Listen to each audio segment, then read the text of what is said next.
So in this case, we are experiencing potential conflict between two sets of ethical principles. On the one hand, we have the two ethical principles of beneficence and non-maleficence, is promote the good and do no harm. And we do have a moral obligation to do so. I think it's clear that not using data that can lead to avoid preventable infections is not morally neutral, but it's morally negative. It's something that can lead to detrimental consequences for people and can be affecting their right to life and their safety. So we have a moral obligation to maximize the well-being and health of people worldwide and to prevent avoidable harm. So this is the first set of ethical principles. But on the other hand, we also have another set of ethical principles which involves privacy and respect for autonomy.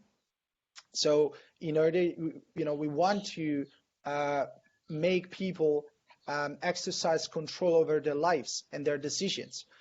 We don't want a strip of their privacy and informational rights, which are an important societal achievement and a fundamental right.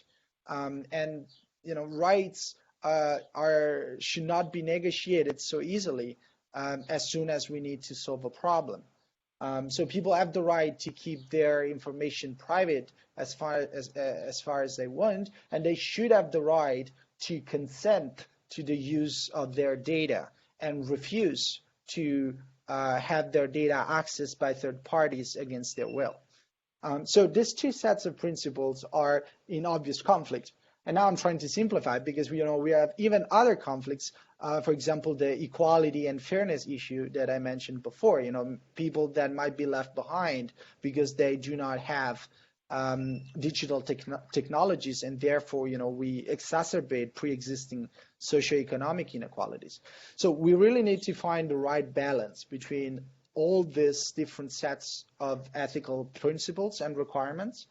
But this is a hard task, but not an impossible task. We do this all the time. When we develop a new law in a democratic country, we are balancing different types of rights and liberties and duties and ethical requirements. So we have to navigate this complexity and produce the best possible outcome based on the partial information that we have available. Thank you so much for checking out this clip from the Data Talk podcast. To watch the full episode, you can either go to the Experian blog, the URL is experian.com/datatalk, or you can click on the link which is found in the description of this video.